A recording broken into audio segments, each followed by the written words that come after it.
Good morning students. Now page number 22, distance from the sea. हमने कल क्या discuss किया था कि क्लाइमेट को कौन कौन से फैक्टर्स जो है इफेक्ट करते हैं। उसमें था distance from the sea, sea से समुद्र से उसका distance. Water takes more time to heat as well as to cool. जो पानी होता है उसको गर्म होने में बहुत ज़्यादा टाइम लगता है और ऐसे उसको ठंडा करने में भी बहुत टाइम लगता है। दस during the day time water is cooler than land. इसलिए दिन में जब सनलाइट पड़ती है हमारे अर्थ पे तो जो वाटर होता है वो लैंड से ठंडा होता है, क्योंकि जो लैंड होती है वो बहुत जल्दी हीट ले लेती है और बहुत जल्दी गर्म हो जाती है, बट पानी गर्म होने में टाइम लेता है। The cool breeze come from sea to land. और जब सी लेवल से हवा चल के आती है, हवा आती है, विंड आती है वहाँ से, तो वो बहुत ठंडी आती है। जब लैंड की तरफ, समुद्र से हमारी धरती की तरफ जो हवा आती है वो ठंडी आती है।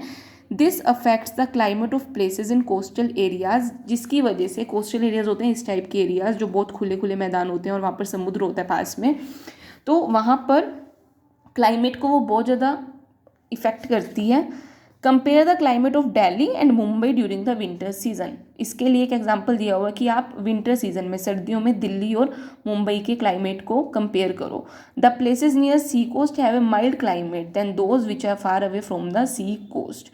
जो प्लेसेस समुद्र के पास होंगे वहाँ का जो एटमॉस्फेयर होगा, वहाँ का जो क्लाइमेट होगा वो थोड़ा ठंडा होगा। अब लाइक आप लोग यहाँ से पुल के पास से जाओ, पानी के पास से जाते हो तो आपको वहाँ हवा चलती हुई मिलती है। अगर आप रोड पे चलोगे तो आपको वो गर्मी लगेगी। ठीक है, ये डिफरेंस होता है इसमें। अगर समुद्र के पास आप हो, आपकी जो जगह है वो समुद्र के पास है, तो आपको ठंडी हवा लगेगी। बट अगर आप मिड एरिया में और समुद्र से थोड़े दूर हो जाते हो तो वहाँ पे आपको गर्मी लगनी स्टार्ट हो जाती है।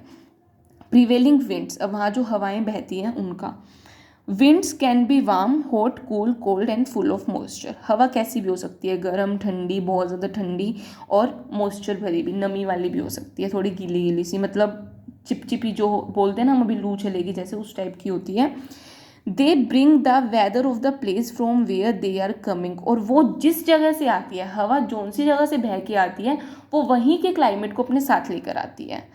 Winds coming from a hot region increase the temperature of air, while those coming from the cold region decrease the temperature of air. अगर गर्म जगह से हवा आ रही है तो वो टेम्परेचर को इंक्रीज कर देती है, मतलब गर्मी ज़्यादा कर देती है। ठीक है, टेम्परेचर इंक्रीज करने का मतलब गर्मी का ज़्यादा होना। अब लाइक हमारा जो समर में अभी जो टेम्परेचर चल रहा है वो 34 डिग्री सेल्सियस चल रहा है। ठीक है, वो ज़्यादा है। अगर टेम्परेचर हमारा 6 to 7 डिग्री होता है तो उस टाइम ठंड होती है। अगर टेम्परेचर कम है तो ठंड होती है और ज़्यादा है तो गर्मी होती है। ठीक है, और अगर कोल्ड रीजन से हवा चल के आती है तो वो टेम्परेचर को डिक्रीज कर देती है। Winds coming from the sea normally bring cool and wet weather. अगर सी से कोई भी हवा चल के आती है तो वो हमेशा कूल और वेट वेदर को अपने साथ लेके आती है। मतलब जब हवा आती है तो उसमें थोड़ी थोड़ी पानी की बूंदें आपको फील होती हैं। Amount of moisture in the air. अब एयर में नमी का होना, मॉइस्चर का होना।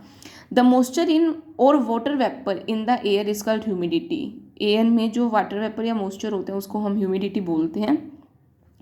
When the water vapour in humid air cools, rainfall occurs. जब ह्यूमिड एयर में जो वाटर वेपर होता है वो कूल हो जाए, वो ठंडा हो जाए, तो बारिश को बनाता है वो।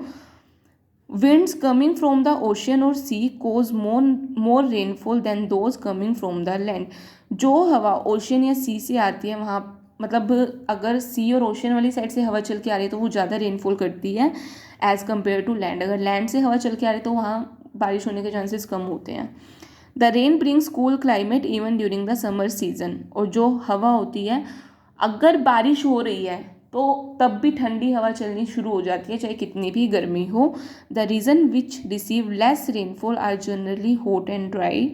जो जिन रीजन्स में, जिन एरियाज़ में जो बारिश है वो कम होती है तो वहाँ पर हमेशा ड्राइनेस और हॉट ज़्यादा होता है, वो गर्मी ज़्यादा होती है।